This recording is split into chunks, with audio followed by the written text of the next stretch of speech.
কল্পনা করো একটি ক্লাসরুম। শিক্ষক বোর্ডে লিখছেন আর ছাত্ররা চুপচাপ বসে নোট নিচ্ছে।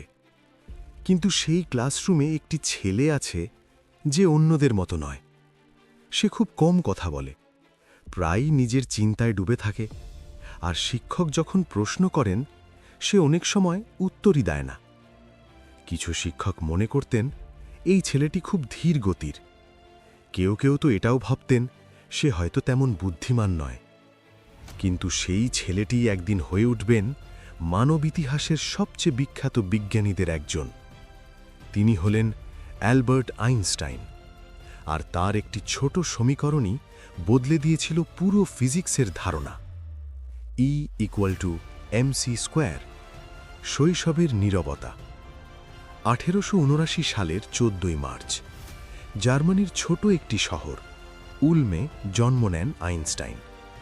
তার বাবা ছিলেন একজন ইলেকট্রিক্যাল ইঞ্জিনিয়ার, মা ছিলেন একজন পিয়ানিস্ট। পরিবারটি ছিল শিক্ষিত এবং সংস্কৃতিমনা।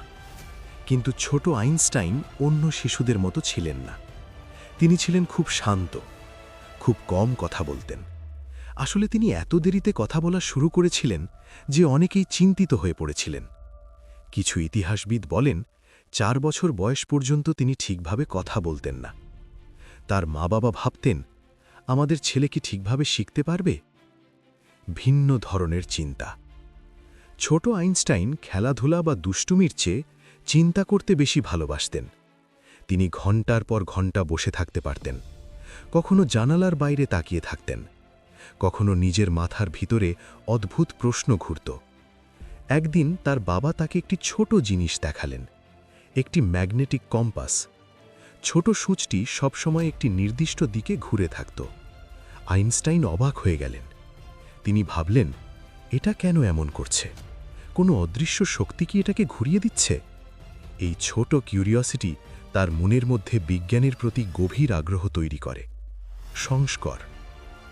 আমেরিকায় প্যানকেক তৈরি হওয়ার প্রথম রিপোর্ট পাওয়া যায় 1739 সালে, যেখানে তাকে বলা হয়েছিল হো কেকস। কিন্তু স্কুলের কঠিন অভিজ্ঞতা।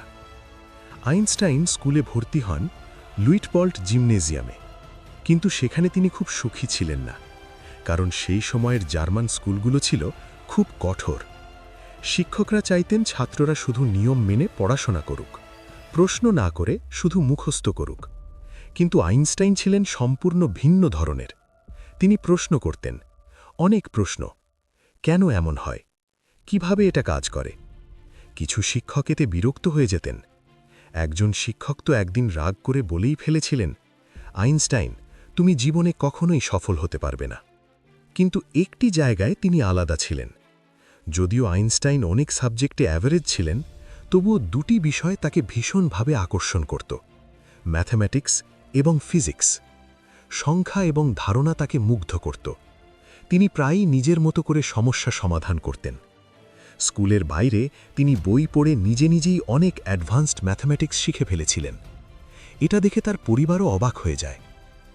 জার্মানি থেকে বিদায়। কৈশোরে আইনস্টাইন জার্মানির কঠোর শিক্ষা ব্যবস্থা থেকে বিরক্ত হয়ে পড়েন। তিনি স্কুল ছেড়ে দেন। পরে তিনি সুইজারল্যান্ডে চলে যান। সেখানে তিনি ভর্তি হওয়ার চেষ্টা করেন ETH জুরিখে।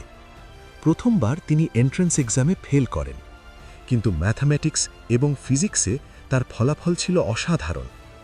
1 বছর পর আবার পরীক্ষা দিয়ে তিনি সফল হন। সাধারণ চাকরি, অসাধারণ চিন্তা। গ্র্যাজুয়েশন শেষ করার পর আইনস্টাইন কোনো বিশ্ববিদ্যালয়ে চাকরি পাননি। অনেক চেষ্টা করেও প্রফেসর হতে পারেননি। শেষ পর্যন্ত তিনি একটি সাধারণ চাকরি নেন, সুইস পেটেন্ট অফিসে। তার কাজ ছিল মানুষের নতুন ইনভেনশনের আবেদন পরীক্ষা করা। দিনে তিনি কাজ করতেন, আর রাতে তিনি নিজের চিন্তা নিয়ে কাজ করতেন। মিরাকল ইয়ার, 1905 সাল। এই বছরটিকে বলা হয় আইনস্টাইনের মিরাকল ইয়ার। এই 1 বছরেই তিনি 4টি গুরুত্বপূর্ণ সায়েন্টিফিক পেপার প্রকাশ করেন। এই গবেষণাগুলোই মডার্ন ফিজিক্সের ভিত্তি তৈরি করে। এর মধ্যেই ছিল তার সবচেয়ে বিখ্যাত ধারণা, থিওরি অফ রিলেটিভিটি। এই থিওরি বলেছিল, সময় এবং স্থান আসলে আমাদের ভাবনার মতো স্থির নয়, এগুলো পরিবর্তনশীল। বিশ্বজুড়ে স্বীকৃতি। আইনস্টাইন ধীরে ধীরে বিশ্বজুড়ে বিখ্যাত হয়ে ওঠেন। 1921 সালে তিনি পান নোবেল প্রাইজ ইন ফিজিক্স। যে ছেলেটিকে একসময় স্লো স্টুডেন্ট বলা হতো, সেই মানুষই হয়ে ওঠেন ইতিহাসের সবচেয়ে ইনফ্লুয়েন্সিয়াল সায়েন্টিস্টদের একজন। তার চিন্তা আজও মডার্ন সায়েন্সের ভিত্তি। শেষ কথা, আইনস্টাইনের গল্প আমাদের একটি বড় শিক্ষা দেয়। সব শিশু একইভাবে শেখে না। কেউ দ্রুত শেখে, কেউ ধীরে শেখে। কিন্তু ধীরে শেখা মানেই বুদ্ধিহীন হওয়া নয়। কখনো কখনো যে শিশুটি চুপচাপ বসে থাকে, হয়তো তার মাথার ভিতরেই তৈরি হচ্ছে পরবর্তী বড় আবিষ্কারের ধারণা।